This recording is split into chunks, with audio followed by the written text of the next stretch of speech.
Welcome to the Made in the Mist podcast, a podcast for entrepreneurs by entrepreneurs. Now please welcome your hosts, Emma and Dan. Hi everyone, welcome to Made in the Mist. I'm Emma Arnott, the Marketing and Branding Manager at Spark Innovation Educational Center. It's great to be back here today. I have two plot twists actually. One, that I'm flying solo and hosting duties today. And second, that I'm joined by not one, but two entrepreneurs. Together, they created a platform and they deliver content and meaningful messages to independent business owners here in Niagara and beyond, as their magazine, Reveal, is loved and read in over 100 countries. So without further ado, I'd like to introduce Ownera Media co-founders, Rowe, Prudente, and Brandy, Henderson. Hi. Hi, Emma. Thanks for having us. Thank you. Good morning. Good morning. How are you feeling this morning first? Excited to be here. Okay, excellent. Yeah, happy to be here. Good. All right. Well, I would love to give you both right off the bat opportunity to introduce yourselves, give a little context of your background and kind of those early steps you took, even maybe before entrepreneurship. I don't know if Rue, you want to go first? Yeah, I can go first. Thank you. Okay, these are like decades of background. That's okay. She's only 27. Yeah, I was just going to say, like, I thought you're like not even 30. No. Right? Yeah. Like, I started my career when I was 10. I'd believe it. Let's go with that. So start there. Yeah. Well, I'm an immigrant. I came from a long background of military and police. My father was in the military. I have two sisters that are cops and married to cops as well. And my brother is in the military intelligence in the Philippines. But as a young age, when I was young, I studied, in university, I studied accounting. And believe it or not, being an accountant where I'm from is less money than being a flight attendant. So I applied for this major airline in the Philippines called Philippine Airlines. Mm-hmm. That's the name, right? I believe I was 19 when I started that. And then I worked there for 2 years, and the airline is so volatile. They laid off 10,000 people at that time, and I was only like 21. And I was like, okay, what should I do now? What should I do now? I was like young, and I traveled majority of the countries around Philippines, right? Like you have Malaysia, Indonesia, and so on. And I said, well, I want to travel some more. So I saw this sign walking down the street, had no job, with my friend walking down the street, and we saw this little sign, and it says, come work for a cruise ship. And I said, okay, let's go, apply. So what's the job? And it's like, oh, you're going to be, serving, like waitressing. It's like, oh, that's fine. Where? In Miami? Okay, I'll do that. Who says no? I was like from a little island in the Philippines, traveling all the way to Miami on cruise ships when I was like 21. Okay. And enjoyed that, traveled the Caribbean and whatnot. What I did there was an entertainment staff, where we MC games, activities on board, right? Yep. And then, it was it's like having a vacation, right? A vacation at work, right? Yeah. All the time. Sometimes we're in our swimsuits and bikinis, and sometimes we're on our shorts and bullhorns, those microphones, not microphone, megaphones. Yeah. Then I met my husband, and he's Canadian, and he brought me here, and I said, why did I come here? Oh, the cold. Right? Yeah. Canada. Welcome to Canada. And Yeah. I said, okay, let's see this. And then, when I got here, I had a baby, and decided to say, okay, what now will I do for my career? I went back to the airline again, and I had almost 20 years of experience in the airline. I worked for all the airlines prior to them shutting down. Like we have Royal Airlines, Canada 3000, Zoom Airlines. I can go on and on about all those airlines. But my final one was with Jazz, Air Canada Jazz. Okay. And I was there for years. And life came to play and, back to Niagara.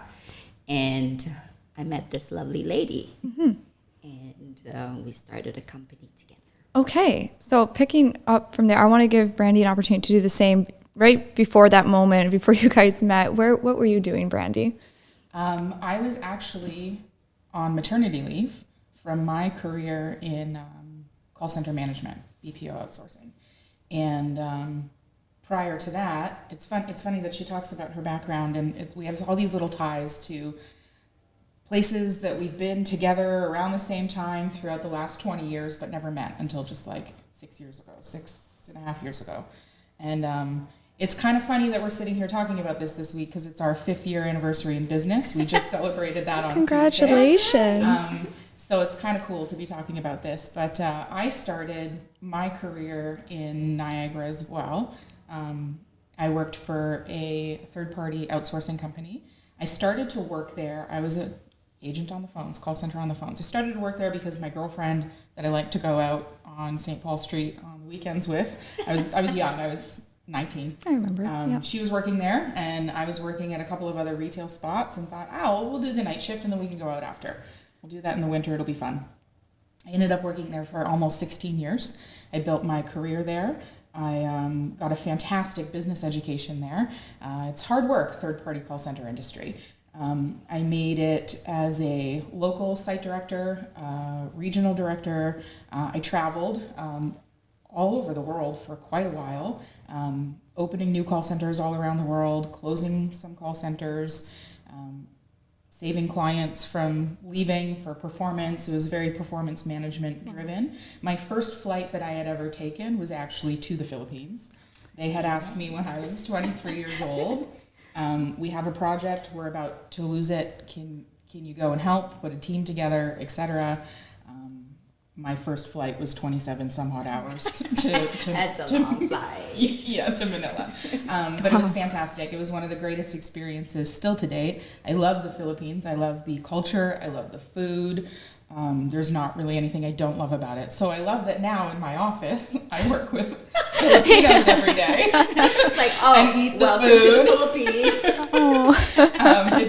It's kind of funny, yeah. But I had a lovely career. I learned a lot, but similar to Rowe, you just get to a point in your life where it's like, what am I doing? And am I doing it for me, or am I doing it for this company? And I had my daughter, Ella, and I didn't want to be on a plane. I didn't want to be traveling. I didn't want to be on call 24/7 for clients, the greatest clients ever, from HP to Dell to every wireless company you could ever imagine, tons of tech companies. I have great relationships with many of the people I worked with from those days, but yeah, so I met this girl, and she was like, just what? Like, yeah, Okay. You up for this? Yeah. like okay. let's do it. Well, I can tell even just from your backgrounds, you both have an incredible work ethic. From day one, you both have been incredibly hardworking. And then, so when that synergy kind of formed and you both kind of had that moment of, well, I'm ready for a change and I'm ready for a change. So what was the first step to establishing Ownera? Oh, well, she was ready before me. Okay.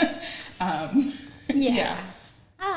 I was nervous. I just had a baby. I was overwhelmed and, a little bit. But you had a partner. So you two established the partnership, and then. Yeah, well, I planted the seed, right? Yeah. It took me a year to get her yes.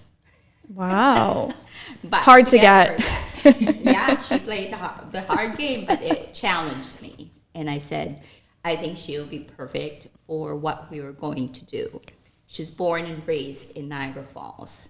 Niagara Falls, that I know in my heart, is better than the places most of the places I have been. Like, I traveled extensively during my career, and when I brought my career back in Niagara region, there is something missing. Something's missing in this region, and I don't say that lightly, because we are one of the wonders of the world, right? Niagara Falls, right? That can I tell you, my first ever experience seeing the Niagara Falls, I cried. Yes. Wow. I cried. Yeah. Remember that? Oh, you weren't there. I had my baby on my arm, and my husband took me by the falls, and, you know, Falls View, it wasn't there yet. This was in 2000. And I looked over, and it's the most beautiful thing with the rainbow, and the birds are flying, all those seagulls I loved. And then until I realized, like, seagull, oh my God, stay away. Stay away from the seagulls. Yeah, don't pet. That's beautiful. I really like that. You know, Niagara Falls has that lure, has that majesty to it, right? And it deserves all the attention. Yeah. So Niagara Falls was at the core of kind of Ownera's beginning, and then why don't we explain, what was Ownera's original vision? What were you trying to do with Ownera? Market the place. Okay.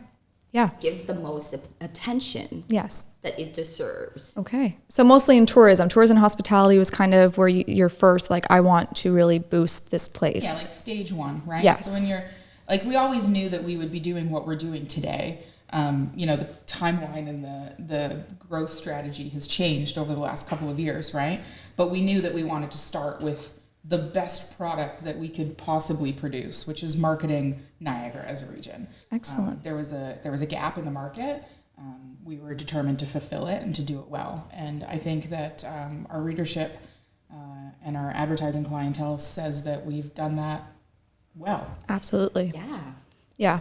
And so when did you when did reveal come into the pit? Was that because you said today, like, you were always kind of planning to do that? That was the vision from the beginning, right? To kind of have a magazine for businesses, but also to market Niagara Falls. And was it more to draw entrepreneurs to here, or just for both, best of both worlds, from events, drawing tourism here, and for the independent business owners? So the business magazine actually came after. The first publication that we put together was a leisure lifestyle magazine. Mm-hmm. And it was designed to market the region to locals and visitors. We have a healthy international visitor allure, but we also have a lot of people that live in Niagara that don't necessarily know what they have here, right? Yeah. And a lot of our marketing strategies throughout the region are very siloed by municipality.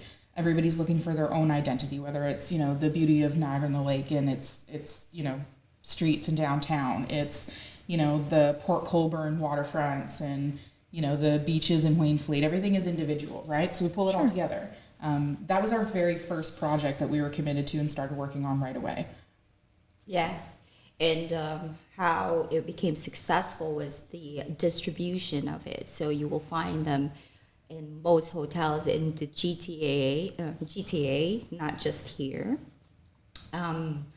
Airports, train station. Yeah. Our goal was to market externally to bring traffic in. We already had great traffic here. Yes. Right? The traffic that was already coming here was coming here. Our average night stay at the time, and it probably hasn't changed much more, was in between 1.2 nights and 1.5 nights, right? Yep. Give people a reason to stay longer. Book the hotel nights for 2, 3, 4, 5 days, right? A lot of our content was itinerary driven, was education driven. We were just constantly telling a beautiful story about what to do when we were here, right? So we marketed, obviously, within Niagara Falls and Niagara surrounding areas, but we did a lot of the distribution throughout Southern Ontario. And I could even see how indirectly, even if it was mostly just to draw visitors, that you would attract even, you know, businesses and encourage business owners that you can start a business here and it's prosperous and there's a lot of opportunity. So I was wondering, like, why has Niagara in the beginning and even today always been like home for you, and why have you chosen to just kind of stay here in the Falls? And of course that beautiful moment, I'm sure, holds close to your heart, but do you want to maybe explain a little bit more of like the pros to having your business here in Niagara Falls? Mm-hmm. Well, we have fantastic relationship. The city of Niagara Falls is extremely supportive to economic growth, not only in trending industries, but in the businesses that are staples here in the community and have been for a long time. We have the Small Business Enterprise Center. Like, we have all of the resources that we could possibly ask for growth. There's also tremendous commercial properties for people that want to lease, for people that want to buy. And it's Niagara Falls. I mean, this is going to be our headquarters for evermore because we're passionate about the area, the space. I mean, we have dreams about having our property with a lookout loft and lots of things up our sleeves. But yeah. But going to that question, why Niagara Falls? It's like working on cruise ships. People introduce themselves, as a staff. I emceed a lot of games and, welcome to ship and things, and we introduce ourselves where we're from. And if you say something else, like, oh, I am from St. Catharines, Ontario, Canada, it's like, Where's that? Where's that? It's like near Niagara Falls. Oh, okay. Yeah. So it's always like the address, right? It's the address it's a landmark, and it's been here for hundreds of years. Absolutely. Right? It blows my mind. Some people think Niagara Falls, they don't know Niagara Falls is a city. They think it's the literal waterfall. They don't know of all that's here. So completely agree with that. They've heard it. They've heard it. Yes. Yeah. But our goal is to tie that relationship, that like credibility, not just in Niagara Falls, like not just in the city of Niagara Falls, but the Niagara area. You have this abundance of the falls, and you have abundance of the soil and air, and it's fresh, and it's just beautiful. There is a little bit of something for everyone here. We get the best of all worlds. We get all seasons here, and I completely agree. And with bringing everyone together, I wanted to kind of bring up that, of course, we're doing the Women Entrepreneurship Summit later by Destination Niagara, and that's happening on October 13th. And you two have been key in not only how we promote this event, but also in how we go about with our strategic marketing and bringing the community together. So first I wanted to say, thank you to these two for helping us here at Spark with that event, but also wanted to give you two the opportunity to explain a little more your involvement. I know, Rowe, you're going to be doing a workshop potentially. Well, it was both and I. Both you are. Okay. Yeah. Perfect. And then Brandy, you're also going to be on our panel. So even just what you're most excited about for that day, what you're looking forward to the most, I'd love to hear from both of you. Yeah. Well, I'm excited. My background in the airline is in the training department. So workshop is like, my thing. You can do it. Yep. A little bit. I like to see those moments when there's a light bulb that would light up in their eyes, and it just makes sense, right? So what we're focusing on during Remarkable Workshop will be marketing. Yes. Why it is so important. It's even more important than creating your business plan. Well, it's part of your business plan. Of course. But know your market, right? You have to know your market, and that's where marketing comes in. Mm-hmm. Absolutely. And Brandy, what are you looking forward to most? I'm excited for so many reasons. I'm excited for that whole day. I'm excited for the opportunity to even assist in getting it to this point, and just watching people, the attendees, the people that have registered, watching them go about and learn. And I love similar to the light bulb moment, I love the wide eyes. The wide eyes where people start to feel like, oh my gosh, I've been thinking about this idea and haven't shared it with anybody and want to make it happen. And I'm surrounded by all these people that have done the same or are doing the same. And they have that moment of fearlessness, right? I want to see that come out at the event. So whether that's at the workshop or in the panel when, all the different panelists, and you got all these strong female leaders on the stage. We have even strong hosts, right? We have, I believe, Jessica Potts, and Nicole Smith is a fantastic entrepreneur in her own right. Seeing those wide eyes and that fearless moment where women are like, I'm going to go after that. Or, I came in here feeling a little bit beat up and I wanted some inspiration, and I'm not going to give up on my dream. I'm going to chase it. And I have, this community around me that, is here to help. It gives me goosebumps. So I'm excited. Absolutely. The biggest thing too is we're going to be showcasing like all the resources for entrepreneurs, not just women entrepreneurs, but entrepreneurs that want to build and scale in Niagara. Not only do we have the NFRH program, but of course around the corner, the Niagara Falls Small Business Enterprise Center, which you two, were you mentors for the starter company program? We were. Right. Okay. So do you do that sometimes even through Ownera? Like, do you find, I know you two are very busy in your entrepreneurial journeys, but do you find yourselves, like, are you in those stages, or do you still turn to your mentors, or are you each other's mentors? Well, I love this girl like crazy, right? But yeah, you can't stop learning and growing without mentorship. Yeah. And I think that if you talk to entrepreneurs that are, in their 80s and 90s, they still have mentors. You will always have mentors. They're going to change as you grow and evolve, and they grow and evolve as they should. But talking to people that challenge you, talking to people that, you can confidently share and comfortably share, but have like dialogue, right? And I think we have that in our own relationship. And it's just for me and Brandy, it's just natural for us to, open up and, brainstorm and come up with great ideas. So when we talk to clients, they become, how we are. Yeah. It's like open dialogue. It's always an open dialogue because we encourage that, right? Absolutely. It's like, thinking outside the box. It's not just the box. It's like thinking way beyond. It's like not just for now, but for the future. Yeah. Right? Mm-hmm. So if that's, what are some of those things in the future? Like where do you see yourselves or Ownera? I know you mentioned that having a loft, but I don't know, where do you, like when you began, like you're still scaling, I imagine. You're still growing, you're still on your way, and you're still like, yes, you're in the GTA, yes, you're in Niagara. Are you, like, I know you're global even, so how much more are you looking to scale, or what's kind of next? What are you looking at? Well, we got a couple of things going on. Oh yeah? A lot of things cooking right now. I mean, from an Ownera Media perspective, that's the first part of our organization that we mobilized. Of course, we have some pretty exciting plans to grow individual departments. Like we have an entire department now that handles just digital marketing, whereas before we were a little bit cross-disciplined. So from branding to marketing to strategic planning to software development, as it ties to marketing, we have quite a bit that we're working on there.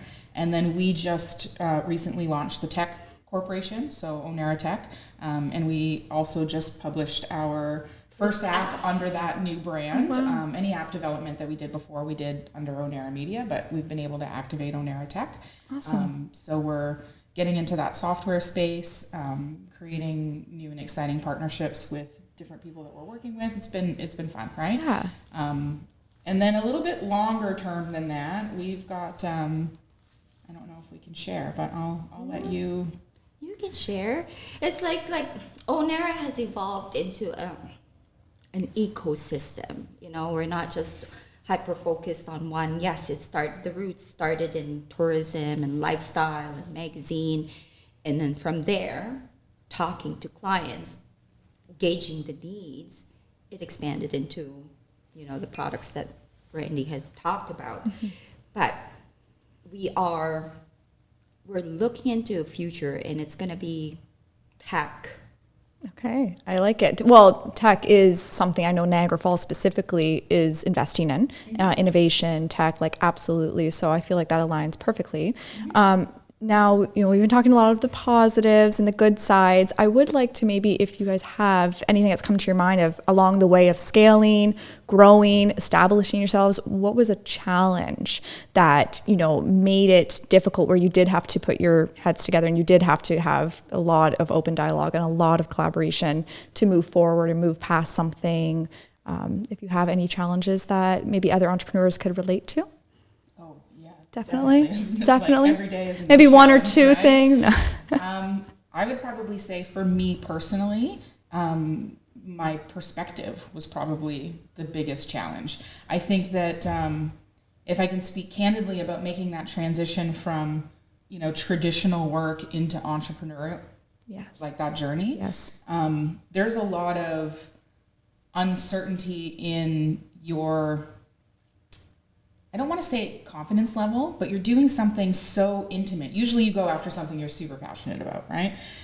Which brings a vulnerability to the table that, I certainly wasn't prepared for. And you expose that, right? So in every conversation or every project that you attack and you're not, and you mentioned like Rowe and I have incredible work ethic. We're kind of crazy when it comes to producing results. So when you jump off that cliff and you're not performing the way in your head you wanted to, your perspective kind of gets diluted, right? Okay. So surrounding yourself with people that get you and get what you're doing and can remind you, Like, you got this, you're good. Like, don't freak out. That's huge. Okay. Huge. Absolutely.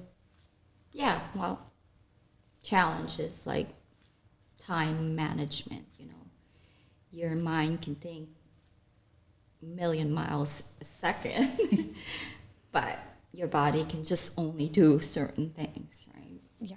But it's just keeping your focus, knowing what you want, and just go for it. You know, don't think twice, 3 times. Yes, you'll make mistakes, but you will learn. Hopefully, you'll learn. Yeah. So you won't repeat those mistakes again. Yeah. And have you found it has been, you said you just celebrated your 5-year anniversary. So that's been obviously detrimental, being rooted in like a partnership.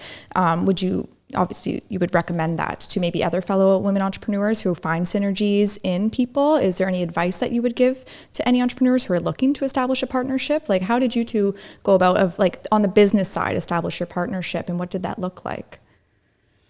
Partnership is not just business-wise. It has to be. It has to work personal-wise. Okay. Like, that's the main thing, you know. Without that personal connection, you won't have a business partner. You always have to have that gravity and connection to pull yourself together as one. Like Brandy and I, just like what they say, you're always connected and think alike, and it's like, yeah. It's what we have, I think, is very, very rare. But we found each other by happenstance. We didn't go looking for each other, but when we found each other and it felt right, we explored it. And I think we just dove head first. Right? And, excellent. We've just been honest with each other. Yes. Sometimes it's tough and sometimes it's raw and uncomfortable and whatever. But like, if I'm feeling a certain way in my personal space and it's a challenge, who's my first call? Right? Yeah. Here's something we got to work through together. We just work through things together. Okay. You can't have a successful business partnership at the level that we do without having a successful personal relationship. Okay. Yeah. So fair enough. So obviously that has to be established first, and very strong foundation. It sounds like you two, I absolutely see it, that you two have a very, very strong synergy. Thank you. Yeah. And I wanted to maybe just circle back to some of the things that we've mentioned to lay out maybe your top 5 tips and tricks, because I know we kind of dabbled a little bit into, of course, establishing yourself and making sure you have a personal connection. But I don't know if you guys want to go back and forth and maybe share just some good tips that entrepreneurs should know before getting into it, or when you are faced to a challenge. Like, what's your go-to, whether it's mindset based or calling your partner? What are some tips that you would give entrepreneurs? I think, there's 2 for me that I think are extremely important. Like, you have to acknowledge them, and you have to remind yourself of them like every day. And we've already kind of hinted on it. So you talk about mentorship. You have to have mentorship in some capacity, and you have to acknowledge that mentorship is going to change. But what I will say is that mentorship needs to come from the right person. You can't, otherwise it's just opinions. Okay. Don't take opinions. Take mentorship. And when you're looking for the difference between the two, is the person that you're going to ask advice for, do they have results in the topic in which you're asking them to consult on? If not, don't get the opinions, right? Don't let those opinions change your thought process about what you're working on, because it doesn't have the right to weigh in. Of course. Right? Yep. Of course. Yes. Well, for me, it's knowing your market, right? It's very, very important. Like, yes, it sounds amazing in your head that this product is going to work, blah, blah, blah. But have you done your research? Do you know where your target market is? Want it? Like, where are they congregating? Are they online? Are they physical? All that. You have to do that. Yeah. Especially that you two you're moving into kind of like the tech, and what I hear, like, niche is king in tech, especially like softwares, and not just like but how it's designed for the market. So is that something too that you're like kind of advising on or looking to? It all depends on the product they're trying to release, and then identifying their pull. Like, where are they going to get that result that they need? Is it going to be in Niagara? Is it going to be in Toronto? Is it going to be in Canada? Or is it going to be in Asia?